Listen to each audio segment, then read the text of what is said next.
Welcome to Eye on the Tigers News. I'm Andrea Ross. And I'm Abby Garrett. Thanks again for joining us for the news we've been following for you. The Republican-controlled Congress cleared a bill Wednesday to construct the Keystone XL oil pipeline, setting up a confrontation with President Barack Obama, who has threatened to veto the measure. The House passed the bill on a 270 to 152 vote, endorsing changes made by the Senate that stated climate change was real and not a hoax, and oil sands should no longer be exempt from a tax used to clean up oil spills. The U.S. intelligence community believes that American hostage Kayla Mueller was given as a bride to a fighter with the Islamic State of Iraq and Syria, or ISIS, during her captivity, CBS News has learned. The White House confirmed the Arizona woman's death Tuesday. She is the fourth American to die in the hands of the extremist group.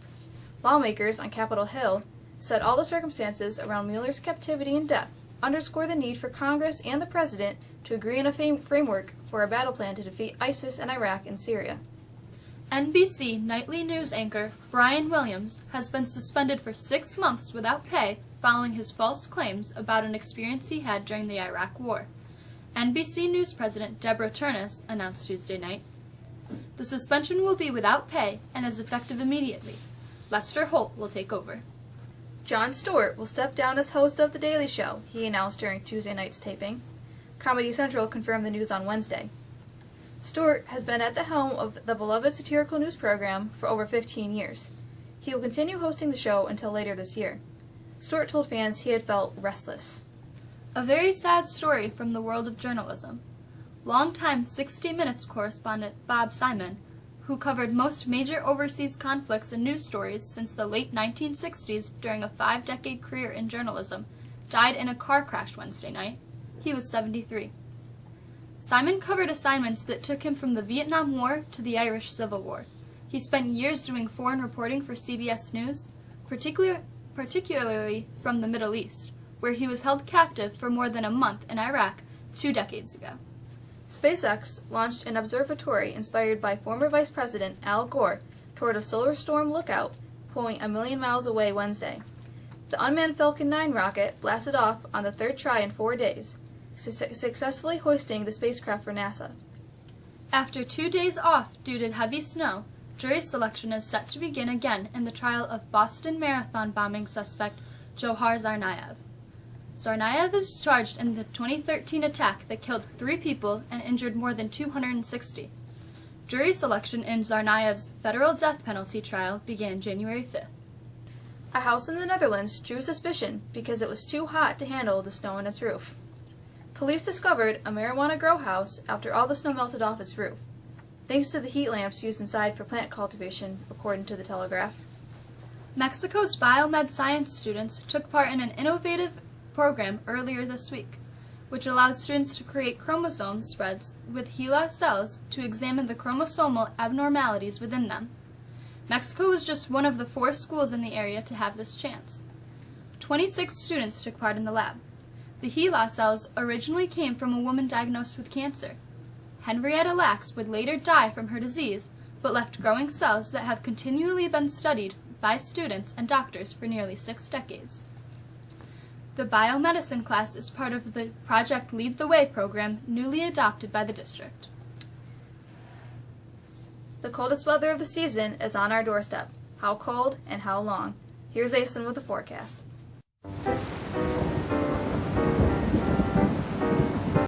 Brutally and dangerously cold air is ready to descend on our area tonight, forcing a wind chill warning to be issued from 10 p.m. tonight through noon on Friday.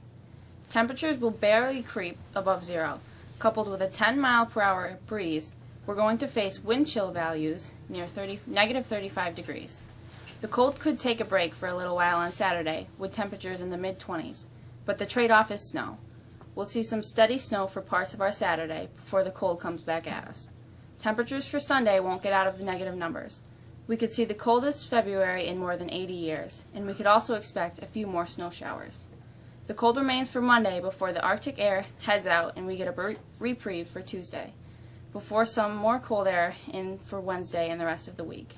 Stay safe, and a good reminder, be careful with your pets. Try not to leave them outside for more than a few minutes. A big weekend on tap for Mexico athletes. Here's Sarah with a look at the sports.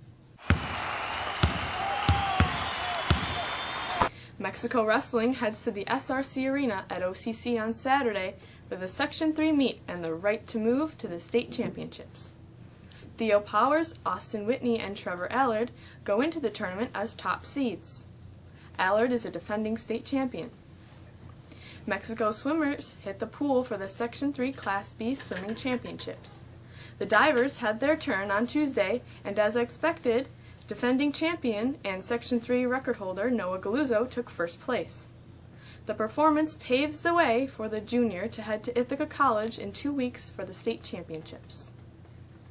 The boys' basketball team heads to Oswego tonight, still needing to do some work to qualify for sectional play. The Tigers enhanced their chances after beating Chittenango on Tuesday. The boys still need to win 2 of their last 3 games. A loss to Chittenango on Tuesday was devastating to the girls' basketball team's chances to qualify for sectional play. Those chances were further hurt when junior guard Amy Holland went down with an ankle injury and will miss the rest of the season. The Syracuse Orange may have played its finest game of the season last night when they beat up Boston College 70-56. Syracuse was led by Michael Benage, who filled up the stat sheet with 21 points, 7 rebounds, 4 assists, and 4 steals in the 70-56 win over Boston College. The Orange also got 15 points from Trevor Cooney and moved 16-8 on the season. Aaron Brown led the Eagles with 19 points in the game. Here are the highlights from the ACC Network. Syracuse and Boston College. It's their second meeting of the season. The 'Cuse won 69-61 last month. And the Orange, well, Jim Boeheim's guys get it going from 3 early on. Michael Benage in the corner. He had 9 in the first half. And then how about B.J. Johnson? Getting more playing time these days. The lefty, he hits. 'Cuse 5 threes in the first half, leading 21-13. Final seconds of the half. The Orange looking to extend the lead. Rakeem Christmas, the bucket. And then how about the inbound steal? Have perhaps 3 more. No, but the 'Cuse takes a 28-24 lead at the break. Second half, Boston College starts to hit from outside. Olivier Hanlon. We know he can hit from there. He had 16 points, 4 assists. We're tied at 34. Johnson, open. His third 3 of the game, and Syracuse extends the lead to 7. And then watch Benage. In transition, Silent G, the dunk. 21 points for Benage. Take another look. That's a must-see ACC right there. And then a few minutes later, more action at the rim. The freshman Caleb Joseph. Another must-see moment for Syracuse to put the Orange up 10. Trevor Cooney finishes things off. Under a minute, the 3. He had 15, and Syracuse wins it 70-56. It's the Orange and the Blue Devils Saturday. I'm Jeff Fischel. You're watching the ACC Digital Network, brought to you by Ruby Tuesday. Little League International has stripped Jackie Robinson West of the national title that the Chicago team won last summer after an investigation revealed it had falsified boundaries to field ineligible players. In a stunning Wednesday announcement that came months after the all-black team captured the attention of the country and the hearts of its hometown, the baseball organization said it also found that after the boundaries were changed, legal officials went to surrounding leagues to convince them to go along with what they had done. With a look at what's on the calendar, here's Alyssa Greco. Here's a look at what's on the calendar. The deadline for completing your DFS application has been extended until February 28th. Please make sure you have all recommendations submitted as well. If students have any questions, they should see their counselor. All applications must be 100% complete in order to be considered for any DFS scholarship this year. Semi-formal tickets are now on sale. Please see any French club member to purchase your tickets. There are only 6 school days left to get your tickets. Tickets are pre-sale only. There will be no ticket sales at the door. Semi-formal guest pass are available from the assistant principal's office. The junior versus senior boys volleyball game will be on March 4th at 6 in the high school gymnasium. The winner of the match will then go on to play a group of teachers in a second match that evening. If you still want to sign up, please see Mrs. Dady. Otherwise, let the practice begin. And finally, here's Patrick with what happened on this day in history. On this day in history, in 1809, Abraham Lincoln, the 16th President of the United States, was born in present-day LaRue County, Kentucky. Also in 1809, naturalist Charles Darwin was born in Shrewsbury, England. In 1909, the National Association for the Advancement of Colored People, also known as the NAACP, was founded in New York. In 1915, the cornerstone for the Lincoln Memorial was laid in Washington, D.C. In 1919, the Senate voted to acquit President Bill Clinton on charges of perjury and obstruction of justice.